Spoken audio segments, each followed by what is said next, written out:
ঢাকা বিশ্ববিদ্যালয়ের ফজলুল হক মুসলিম হলে মানসিক ভারসাম্যহীন তোফাজ্জলকে পিটিয়ে হত্যার আগে তার পরিবারের কাছে ফোন করে 2,35,000 টাকা দাবি করা হয়েছিল। নিহত তোফাজ্জলের বড় ভাইয়ের স্ত্রী শরীফা আক্তার বিষয়টি নিশ্চিত করেছেন।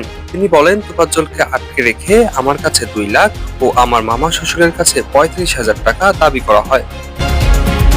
মোবাইল ফোন চুরির অপবাদে পিটুনিতে নিহত তোফাজ্জল বরগুনার পাথরঘাটা উপজেলার কাঁঠালতলী ইউনিয়নের তালুকের চরদুয়ারি নামক এলাকার মৃত আব্দুর রহমানের ছেলে।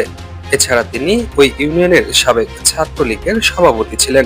তোফাজ্জল বরিশাল বিএম কলেজ থেকে বাংলায় অনার্স মাস্টার্স শেষ করেছেন।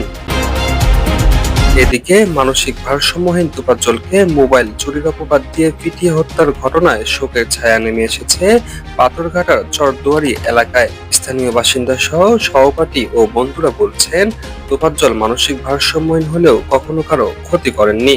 এছাড়া তাকে আটকে রেখে স্বজনদের কাছে টাকা দাবি করায় বিষয়টি নিয়ে এলাকা জুড়ে চাঞ্চল্যের সৃষ্টি হয়েছে।